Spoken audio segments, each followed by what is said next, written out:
नमस्कार. मराठमोळी जीवन चॅनलमध्ये तुमचं सगळ्यांचं मनापासून खूप खूप स्वागत. आज आपण अगदी हेल्दी, पौष्टिक आणि सगळ्यांना आवडेल असा मस्त खुसखुशीत टेस्टी नाश्ता घेऊन आलो आहे. तो म्हणजे पालक पराठा कसा बनवायचा ही रेसिपी. अनेकदा आपण सकाळचं मुलांना सुट्टी लागलेली आहे. नाश्ता काय बनवायचा? रोजचं पोहे, इडली खाऊन जर तुम्हाला कंटाळा आला असेल, मुलं कंटाळले असेल, तर असा खास तुम्ही पालक पराठा बनवून देऊ शकता. आता बनवायचा कसा ही रेसिपी पूर्ण बघणार आहे, त्यामुळे रेसिपी शेवटपर्यंत बघा. आवडली लाईक शेअर नक्की करा. चला पटकन रेसिपीला सुरुवात करू. इथे पूर्ण एक गड्डी मी पालकाची घेतलेली. पालक व्यवस्थित निवडून घ्यायची. आता पालक निवडताना जास्त पाठीमागचे देठ घ्यायचे नाही, तर पुढची जी पानं असतात तीच घ्यायची आणि चांगली 2-3 पाण्याने पालक धुवून घ्यायची. आता थोडीशी पालक आपण इथे शिजून घेणार आहे. शिजवताना 2 चमचे तेल घातलेले. 9-10 मी इथे लसूण पाकळ्या आणि 5-6 हिरव्या मिरच्या घालायच्या. यापेक्षा दुसरं काहीही घालायचं नाही आणि निथळून पालक आपल्याला यामध्ये घालून घ्यायची. चवीप्रमाणे 1 चमचा मीठ घालायचा आणि अगदी 5-6 मिनटं पालक आपल्याला इथे वाफवून घ्यायची. आता इथे पालक आपल्याला जास्त शिजवायची नाही आहे. पालक मी इथे चिरून घेतलेली नाही आहे. डायरेक्ट आपल्याला अख्खीच्या अख्खी पानं आपल्याला इथे वाफवून घ्यायची. आता वाफवून घेतलेली आहेत. पाणी ठेवायचं. पाणी पूर्ण आटवून अजिबात घ्यायचं नाही. नंतर पालक गार करून घ्यायची. गार झाली की मिक्सरला बारीक आपल्याला याची पेस्ट करून घ्यायची. आता पेस्ट करताना पाणी वगैरे आपल्याला यामध्ये काहीही वापरायचं नाही. बघू शकता एकदम हिरवीगार अशी आपली पालकाची पेस्ट बनवून तयार झालेली आहे. आता त्याच पाण्यामध्ये ही पेस्ट घालून घ्यायची. थोडंसं पाणी भांडं हिसळून त्यामध्ये घालायचं.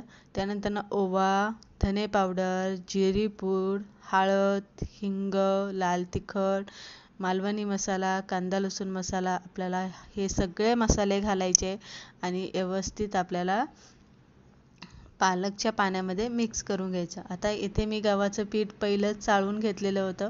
आता गव्हाच्या पिठामध्ये बाकीचं कोणतंही पीठ आपल्याला इथे मिसळायचं नाही आणि डायरेक्ट आपल्याला पालकाची जी आपण पेस्ट करून घेतलेली आहे मसाले घालून, ते सगळे यामध्ये घालायचं, पिठामध्ये घालायचं आणि पहिलं त्याच पाण्यामध्ये पीठ आपल्याला इथे मळून घ्यायचं आणि नंतर आपल्याला थोडं थोडं पाणी लागेल तसं पाणी आपल्याला इथे घालायचं. आता हे पीठ मळताना जास्त पातळ मळायचं नाही किंवा जास्त घट्ट म्हणजे कडकसुद्धा मळायचं नाही, तर एकदम सॉफ्ट असं मळून घ्यायचं आहे आणि 10-15 मिनटं झाकून पीठ आपल्याला भिजायला ठेवायचे.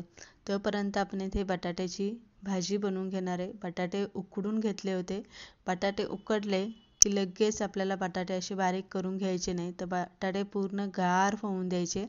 गार झाले की बटाट्यामध्ये जरासा कडकपणा येतो, म्हणजे भाजी आपली जास्त पातळ होत नाही, जास्त असा चिकाटा तिचा होत नाही. मॅचरच्या सहाय्याने जितकी तुम्हाला बटाट्याची भाजी बारीक करता येईल तेवढी तिला बारीक करून घ्यायची.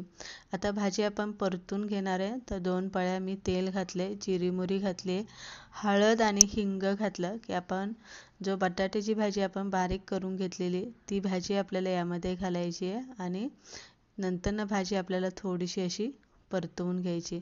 आता भाजी इथे आपण परतवून घेतली की मग आपल्याला मसाले घालायचे. अगोदर तेलामध्ये मसाले तुम्ही घालू नका, कारण तेल गरम असतं आणि मसाले पटकन जळाले जातात, म्हणून मसाले आपल्याला असे शेवट घालायचे. आता जे मसाले आपण पीठ मळताना घातलेले पालकाच्या ग्रेव्हीमध्ये ते सगळे मसाले यामध्ये घालायचे. फक्त यामध्ये काय घालायचं आपल्याला, तर आमचूर पावडर अर्धा चमचा घालायची आणि चवीप्रमाणे मीठ घालून कोथिंबीर घालायची आणि भाजी वाफवून घ्यायची 5 मिनटं. तर इथे तुम्ही बघू शकता मॅचरच्या सहाय्याने परत एकदा भाजी चांगली बारीक करा, म्हणजे पराठा आपला फुटणार नाही. आता भाजी आपली बनवून तयार झालेली आहे. आता एका ताटामध्ये आपण भाजी अशी पसरून ठेवायची आणि पूर्ण गार होईपर्यंत आपल्याला याची वाट बघायची. गरम असताना लगेच पराठे करायला घेऊ नका. भाजी गरम असते तेव्हा ती ओलसर असते. भाजी अशी गार झाली की ती कोरडी आणि सुकी होते. सुकी झाली की परत एकदा भाजी वर खाली करून घ्यायची आणि नंतर आपल्याला जसे आपण पुरणाचा छोटासा गोळा बनवतो अगदी त्याच पद्धतीने आपल्याला याचे भाजीचे गोळे बनवून घ्यायचे, म्हणजे आपल्याला अंदाज येतो की आपण प्रत्येक पराठ्यामध्ये सेम भाजी घालन अशी. तर इथे अशी या पद्धतीने मी भाजीचे गोळे करून घेतलेले. पीठ आपण इथे मळून ठेवलं होतं. परत एकदा पीठ तेलाचा हात घेऊन लावा किंवा नाही लावला तरी चालेल. आता डायरेक्ट आपण पराठे बनवायला घेणार आहे. आपण जसे चपातीसाठी पिठाचा गोळा घेतो अगदी तेवढाच गोळा आपल्याला पिठाचा घ्यायचा आहे. आणि जशी पुरणपोळी आपण उंडा बनवतो पुरणपोळीचा, अगदी तसाच उंडा आपल्याला इथे पराठ्याचा बनवून घ्यायचा. हातावरती जरासा अशी आपल्याला पोळी मोठी करून घ्यायची, म्हणजे पोळी फुटणार नाही. पोळी लाटताना पोळी सुरुवातीला हलक्या हाताने लाटायची, म्हणजे पराठा फुटणार नाही. कारण पराठा फुटण्याची शक्यता असते, कारण ओलसर असते भाजी, ओलसर असते ना, त्यामुळे. आणि हलक्या हाताने आपल्याला पराठा, तुम्हाला जितका पातळ लाटता येईल तेवढा तुम्ही हा पराठा पातळ लाटू शकता. पातळ लाटल्यामुळे काय होतं, चांगला खरपूस भाजला जातो. दुसरी गोष्ट म्हणजे खाताना तो जाड लागत नाही आणि चांगला फुगतो, व्यवस्थित भाजला जातो. गव्हाळा असतानाच उलटून आपल्याला तेल किंवा तूप तुमच्या आवडीनुसार तुम्ही काहीही लावू शकता, लावून घ्यायचं. आणि त्यानंतर आपल्याला गॅस मोठा करून आपल्याला चांगला तो खरपूस भाजून घ्यायचा. भाजताना जरासा वेळ लागला तरी चालेल, पण चांगला खरपूस भाजायचा आहे. असा कच्चा वगैरे अजिबात ठेवू नका, नाहीतर चव त्याची वेगळी लागते. थोडासा मिडियम गॅसवरती भाजून घ्या.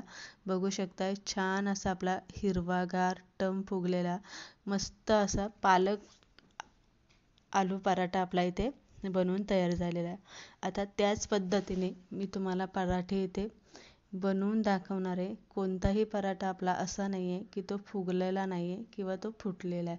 थोडेफार भाजी अशी लाटताना जिथे आपण लाटणं जोराने जोर लावून लाटतो तिथं जरासं पीठ पातळ होतं, पातळ लाटला जातो. त्यावेळेस बटाट्याची भाजी आपल्याला बाहेर अशी दिसते, पण पूर्ण ती अशी पराठ्यातून बाहेर अजिबात पडत नाही. तर ती अशी पराठ्याला चिटकून राहते आणि दिसायलाही एकदम सुरेख दिसतात. टम फुगतोय, मस्त हिरवागार असा कलर आलेला आहे.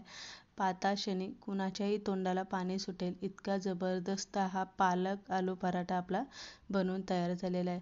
पालक म्हटलं तर मुलं तसं पालक खात नाही, पण असं काहीतरी नाश्त्यासाठी तुम्ही बनवलं तर अगदी मुलंच काय, मोठेसुद्धा मागून पराठा खाईल. आणि प्रत्येक आठवड्याला तुम्ही पालक घेऊन याल हे मी तुम्हाला खात्रीने सांगेन. तर अशा पद्धतीने आपण इथे बाकीचे सगळे पराठे इथे बनवून घेतलेले. पराठ्यांची रेसिपी अगदी साधी सोपी दाखवलेली आहे.